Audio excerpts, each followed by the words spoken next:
আপনি কি জানেন আমসত্ত্ব কিভাবে তৈরি হয় এবং কোন আম থেকে এটি তৈরি হয়? আমসত্ত্ব তৈরি করতে অনেক এফোর্ট লাগে, যা আপনি হয়তো জানেন না। তাই চলুন জেনে নেওয়া যাক আমসত্ত্ব কিভাবে প্রস্তুত করা হয়। আম সংগ্রহের প্রক্রিয়া। প্রথমত, মাঠ থেকে আম সংগ্রহ করা হয়। আমসত্ত্ব তৈরির জন্য বিশেষ করে তোতাপুরি এবং ল্যাংড়া আম ব্যবহার করা হয়। গাছ থেকে এই আমগুলি পাড়তে লম্বা লাঠি ব্যবহার করা হয়, যার সামনে একটি জাল লাগানো থাকে। আম এই জালে পড়ে এবং পরে সেগুলি এক জায়গায় সংগ্রহ করা হয়। সমস্ত আম একটি বড় গুদামে রাখা হয় এবং প্রায় 10 দিন ধরে পাকতে দেওয়া হয়। আম সম্পূর্ণরূপে পেকে গেলে সেগুলি পরবর্তী প্রক্রিয়ার জন্য প্রস্তুত করা হয়। এরপর এখানে একটি বড় পাত্র নেওয়া হবে, যাতে জল যোগ করা হবে এবং সমস্ত আম ভালোভাবে ধুয়ে নেওয়া হবে। আপনি এখানে দেখতে পাচ্ছেন এক এক করে আম নেওয়া হচ্ছে এবং তার বোঁটা আলাদা করা হচ্ছে এবং তারপর সেটি জল ভর্তি একটি পাত্রে রাখা হচ্ছে। এরপর আমটি বের করে অন্য একটি বালতিতে রাখা হবে। এখন এই বালতিতে প্রতিটি আম টুকরো টুকরো করে কাটা হবে। আপনাদের জানিয়ে রাখি, আমসত্ত্ব তৈরির জন্য আম বড় আকারের করেও কাটা হয়, তবে এটি আটির সাথে লাগানো থাকে এবং আপনারা যে মেশিনটি দেখছেন, এই মেশিনে সমস্ত আমসত্ত্ব তৈরি করা হবে।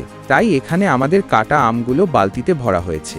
এখন এক এক করে সমস্ত আম এই মেশিনে দেওয়া হবে, যেখান থেকে তার আটি বের করে আলাদা করা যাবে।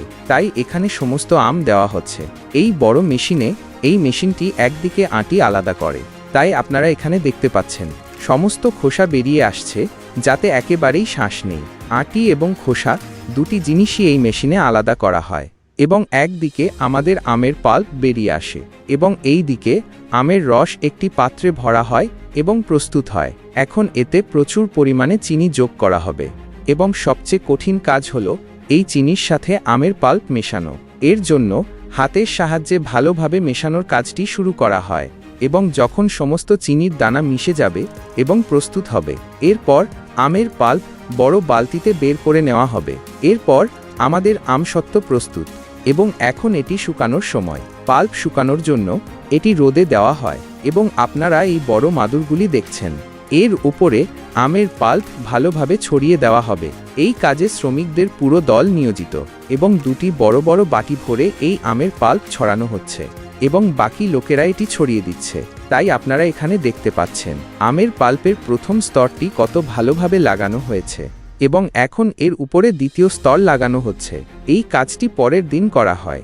এভাবে দিন কেটে যায় এবং আমসত্ত্ব প্রস্তুত হয়। আমসত্ত্ব তৈরি করতে 40 দিনের বেশি সময় লাগে। 40 দিন পর শুকনো আমসত্ত্ব তোলা হয়। তো বন্ধুরা, এভাবেই রাসায়নিক পদার্থ ছাড়াই খাঁটি আমসত্ত্ব তৈরি করা হয়।